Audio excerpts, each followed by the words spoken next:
먼저 자본시장법 개요예요.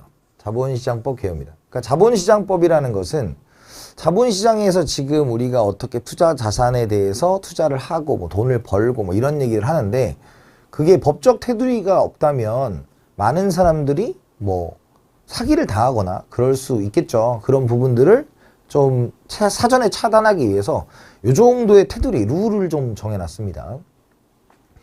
그래서 법 제정의 기본 철학이다라는 거예요. 그래서 열거주의에서 포괄주의로 전환했다입니다. 금융투자 상품의 개념을 추상적으로 정의하는 포괄주의 체제를 전환한다라는 거예요. 그러니까 우리가 열거주의는 우리 금융상품은 이거예요. 요거에 대해서만 우리가 규제할게요. 이렇게 하는데 지금 금융상품을 만드는 사람들이 우리가 또 새로운 상품들을 만들어내고 있습니다. 왜냐면 그것들에 대해서 우리 앞에서 배운 것처럼 뭐 자산유동화 증권이나 뭐 MBS처럼 뭐 우리가 가지고 있는 부채를 가지고도 만들어내기도 하고 여러 가지를 만들어내는 것이죠. 그렇기 때문에 뭐 새롭게 계속 만들어지기 때문에 이걸 가지고 이거만 돼! 라는 것보다 포괄주의로 한다. 이게 나온 적이 있어요. 포괄주의를 한다고 나온 적이 있습니다. 원금, 뒤에 이제 또 체크해 놨으니까 그때 다시 한번 보면 되고요.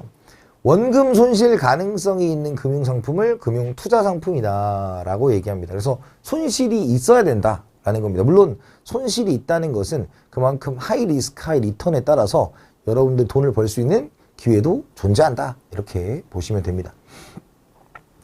기관별 규제에서 기능별 규제다라는 거에서 기능별로 바뀌었다라는 겁니다. 과거에서는 각 기관들이 동일한 금융 서비스를 제공하더라도 다른 규제를 적용받는 경우가 있었다. 그래서 동일한 금융 서비스인데 기관에 따라서 된 거니까 좀 혼선, 뭐 중첩 뭐 이런 게 있을 수 있죠. 그런 부분들을 좀 없애려고 하는 거다. 자본시장법은 경제적 실질이 동일한 금융 서비스를 규제하는 기능별 규제 체제를 채택한다. 그래서 포괄적이면서 기능별입니다. 라는 거 보시면 되겠고요. 세 번째, 업무 범위 확장입니다. 과거에는 엄격히 제한되었던 금융투자업 간 겸업을 허용하고 열거주의로 제한하던 부수 업무의 범위를 포괄주의로 전환했다.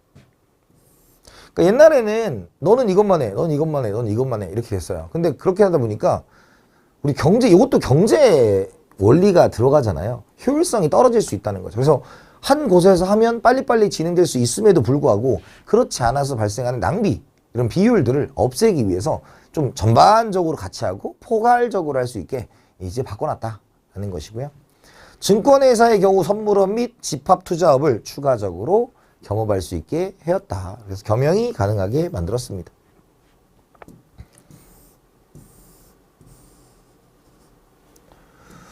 자, 그 다음에 투자 권유 대행인 제도를 도입하여 판매망을 확충했다라는 거예요. 그래서 우리가 이제 투자자산 운용사지만 또 투자 권유 대행이라는 자격증도 있죠. 그래서 금융투자업자는 고객의 이익을 저해시키는 이해상충이 발생하지 않도록 필요한 준법 감시 및 내부 체계를 갖춰야 되고, 금융당국은 투자 피해를 최소화하게 투자 권유 대행인의 자격증 제한, 금융투자업의 배상 책임 등 여러 가지 안전장치를 만들었다. 그래서 지금 기본적으로 투자 권유 대행인, 우리가 다른 일도 있지만 이걸 이제 대행해주는, 권유를 해주는 이런 사람도 필요하다 이거죠. 그러면 이 사람은 또 아무나 할 수는 없고 자격으로 제한하고 있다. 뒤에 가서 간단하게 합니다. 그 다음에 원칙주의, 원칙중심 투자자 보호제도다라는 겁니다. 그래서 금융투자업자에서 적용되는 공용 영업규칙과 금융투자업 특성을 고려하여 세분된 업자별 영업규칙으로 구분한다. 그래서 우린 뒤에 가서 이 영업규칙에 대해서 공부를 할 거예요. 근데 이제 그것도 이제 뭐 집합투자업도 있고 매매업도 있고 일임업도 있고 이런 것처럼 각각이 어떤 좀 규칙을 갖고 있으냐, 그걸 이제 지켜야 되냐, 이런 것들에 대해서 살펴봅니다. 제도적 이익 및 기대 효과입니다. 자본시장의 유연성 및 효율성이 제고된다. 그래서 이전보다 다양한 유형의 증권이 발행될 수 있고, 자금 조달이 다양해지고 투자자의 투자 선택의 폭이 넓어진다.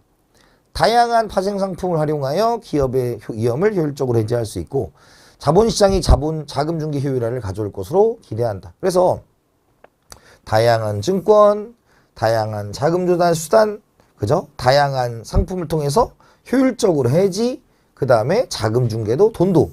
왜냐면 상품이 다양해야 사람의 그런 거 있잖아요. 어떤 가게에 갔어. 내가 원하는 게 1, 2, 2개 중에 있는 게 아니라 한 10개, 20개 있으면 그 많은 상품 중에서 나한테 최적화된 상품을 쓰겠죠. 그러면 그 최적화된 상품을 쓴다는 것 자체가 내가 가지고 있는 돈이 외부적으로 돌 수 있는 자본시장에 자금을 공급하는 자금의 중개 기능이 될 수 있으니까 그런 것들을 좀 포괄적으로 해서 이제 자금 시장에 자금 중개 기능도 활성화되겠다. 뭐 이런 얘기입니다.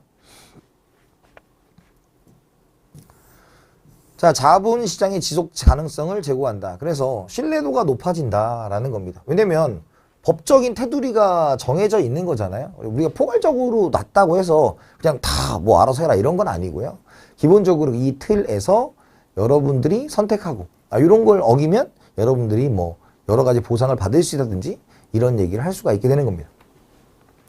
종합적인 금융투자 서비스 제공이 가능하다. 겸업이 허용된다. 그럼 겸업이 허용되니까 종합적인 금융투자 서비스가 가능하죠. 하나만 하는 게 아니라 여러 개를 함께 할 수 있다. 금융투자회사는 여러 회사 설립하지 않고 다양한 금융투자 서비스를 고객에게 제공할 수 있어 범위의 경제. 범위의 경제라는 것은 다양한 상품을 생산함으로써 비용을 절감시켜주는 거예요. 경제학적으로 보면 어떤 거냐면 소를 잡아요. 그럼 소를 잡으면 뭐가 나와? 가죽이 나오죠. 가죽으로 만들 수 있는 게 뭐예요? 지갑, 신발, 가방, 뭐 그다음 육류 이런 거 있잖아. 그래서 이 하나를 가지고 여러 가지 사업을 동시에 영위하면 기본적으로 운송비나 뭐 이런 잡다한 비용들이 들어가지 않기 때문에 비용적 절감, 효율성이 높아진다라는 겁니다. 그것처럼 겸용을 우리가 겸업을 가능하게 해주면 예를 들어서 저축은 여기서 하고, 저축은 아니고 여기 투자는 여기서 하고, 여기 또 전달하고 뭐 이런 거보다는 하나에서 다 하면 그만큼 자금의 파악 좋고 중간에 수수료도 없어지고 뭐 이런 식으로 가능하다라는 겁니다. 금융투자업의 규제 차익 유인을 최소화한다라는 겁니다. 업자별 규제 격차를 이용해 규제를 회피하고자 하는 규제 차익을 최소화할 수가 있다. 그래서 규제가 다르면 그리고 하나만 할 수 있으면 그걸 노리는 사람이 있겠죠. 근데 겸업을 하게 되면 그런 걸 줄어든다.